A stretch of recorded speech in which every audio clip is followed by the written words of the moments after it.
எங்க வேணாலும் நிக்கலாங்கண்ணா. மதுரை கிழக்கு, மதுரை மேற்கு, மதுரை எல்லாம் அப்படிங்கிறாங்க. நமக்கு அப்படி இல்லைன்னா கூட ஏதோ ஒரு தொகுதி மக்களுடைய அன்பு, மக்களுடைய மனசுல நம்ம இருக்கத்தான் போறோம். அது நம்முடைய கட்சியும் எல்லாம் சேர்ந்து முடிவு பண்ண போறாங்க. சொல்ற இடத்துல நிக்க போறோங்கண்ணா. அல்லது நிக்க வேண்டாம், எலெக்ஷன் வேலை செய்யணும், அதையும் செய்ய போறோம்.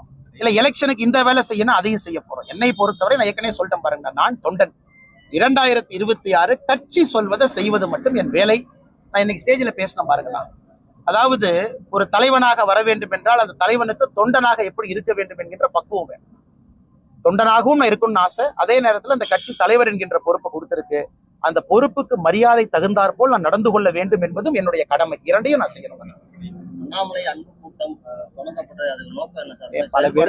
பல பேர் தொடங்குறாங்கன்னா, என்னன்னா புதுசா ஆரம்பிக்கிறாங்க. எல்லோருக்கும் நான் வேண்டிக் கொள்வது என்னன்னா, அண்ணே எல்லோருக்கும் சொல்றது அந்த கையில பெச்சை குத்தாதீங்க, அது நம்ம கட்சி கலாச்சாரம் இல்லை.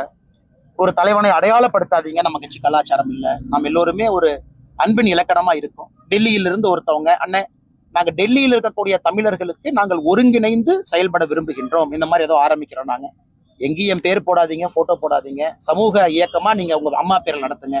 அதை கேட்டும் சில பேர் போட்டோ போடுறாங்க, பேர் போடுறாங்க. எதாக இருந்தாலும் கூட நல்லதுக்காக இருக்கட்டும். நம்மனால கட்சிக்கோ ஒரு பொதுமக்களுக்கோ கெட்டது நடந்துருச்சுன்னு வர வேண்டாம். அதனால் யாரு எங்கே ஆரம்பித்தாலும் நல்லது செய்யுங்க, மக்களுக்கு